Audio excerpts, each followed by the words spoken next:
back to Emily Spins It. I'm Emily, and today I have Anour with me. Hey, Anour, how are you? Hi, Emily. I'm doing well. How are you? I'm great. Thank you for coming on the show. It's so exciting to meet you. Were there any artists that really impacted you growing up, like anyone you really looked up to or anyone who really inspired you? Yeah, I think I mean there were many and there were several different phases, and I think my musical Sure. influences is quite eclectic because of my I'd imagine background. so.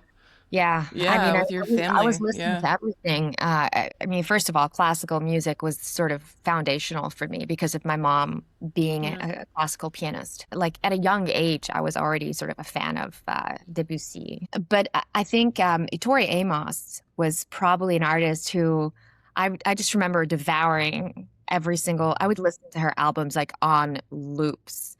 First album that I discovered was Little Earthquakes, and I would immerse myself. I had a Walkman at the time, and I would listen to. I mean, now I'm dating myself, but yeah, I had a Walkman. Yeah. Me too. Tori Amos, and I could just live in her album, and so I think What about she, her do you think you really resonated with?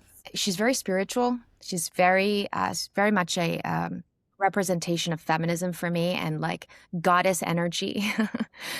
I think she was a pure soul.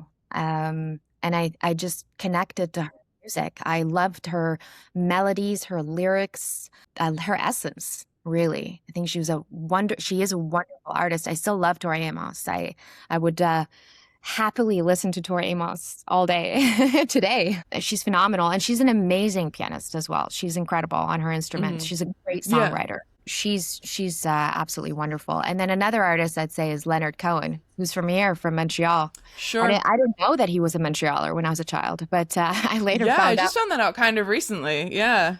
I always found him to be similar. I think he's very spiritual as well, and I think his work has a purpose and a lot of meaning to it. And he was really giving something back to humanity. If we listened to his music, I think we would have peace in the world.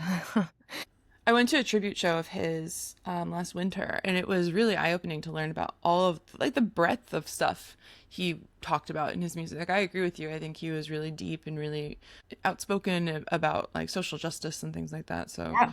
that I could see that being a massive influence too. And he's also just a great song. Like his music sounds so great. Like he created beautiful pieces of art. So I could see that being a great influence for you. There's a book actually that it's Matt T. Friedman, I think is the name of the author, and it's called Who by Fire after Okay. one of Leonard Cohen's songs.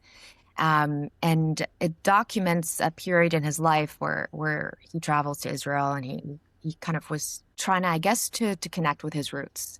And Sure. in the book, I found there was, I mean, it's a beautiful book.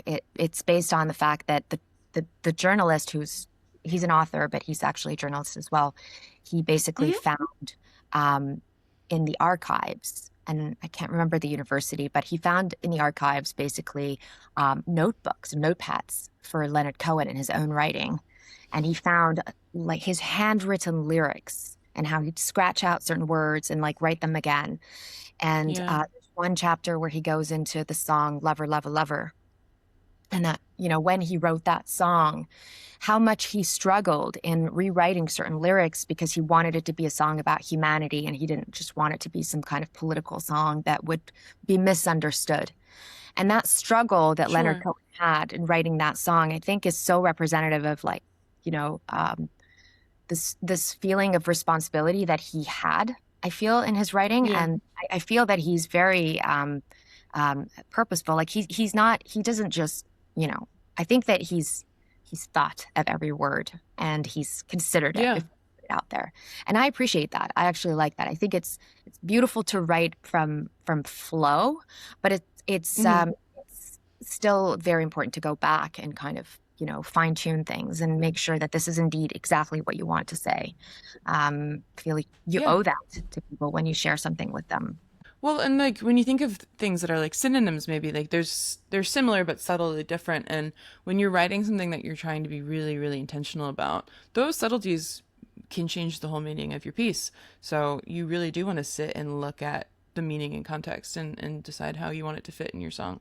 It's very Yeah. different to like what's happening now with we're being almost trained in a Truncated. way to assume that content, not art, but it's supposed to be sort Yeah. of like this not really thought through, pushed out very quickly on social media.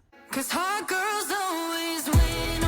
Thanks for listening to Emily Spins It, presented by the Indie Music Network and Not Dead Yet Media. This episode was produced by Heather de Armas and edited by me, Emily Mills. Our intro and outro music is Hot Girls Always Win by Really Blonde. If you've enjoyed the episode, please support the podcast by sharing, subscribing, and leaving a review. You can also follow the show on Instagram and YouTube at Emily Spins It. For more shows about breaking through the noise, head over to the Indie Music Network podcast. If you have questions or feedback, contact us at notdeadyetmedia.com/contact.